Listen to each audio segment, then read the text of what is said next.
Okay, this is a video to remind myself how to do these Dodge Dakota brakes. It was a 10mm bolt behind the caliper. 10mm bolt behind the caliper. And there was these clips. This clip on this thing I had to pull back to slip it off. And behind there, the emergency brake is a drum. I'll have to mess with that later. But right now I'm just fixing this stud. And I'm about to go get a spacer so that I can you put this on here and you tighten it down with the nut, and then you squeeze it together and it pulls back in. See behind here, this is out, this is flush, this is out. I'm gonna pull that in with a spacer, but it's a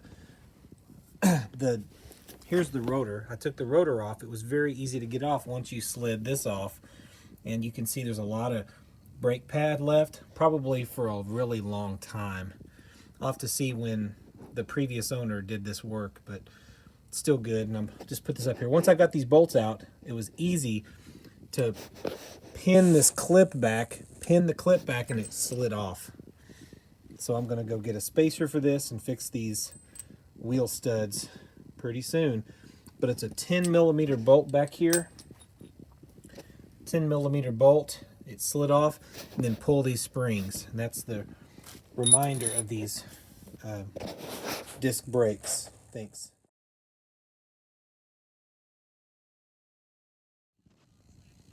Okay, when I first tried to take the rotor off, it was stuck.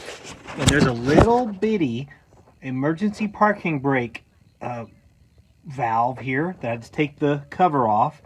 And there's a little wheel, paddle wheel, and I flipped it up to loosen it. I'll flip it down to tighten it, to make the emergency brake right there tighten up, and I'll test it out and break it and stuff. But that was another thing I had to do to get that rotor off, is to turn that wheel. Yo, DJ, spin that wheel. So I have the new stud on there, if it'll focus. There we go. Got the new stud on there. I had to put some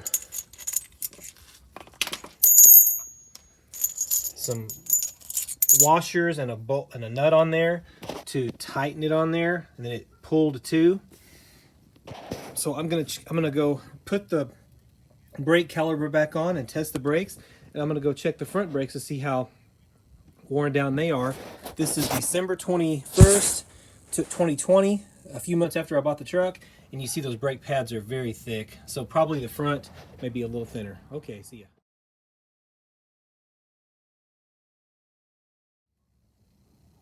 ya. Okay, check the front brakes, and there's plenty of thickness in there. You can't see it here, but I'll take a picture of it. But it should last for quite a while. All right.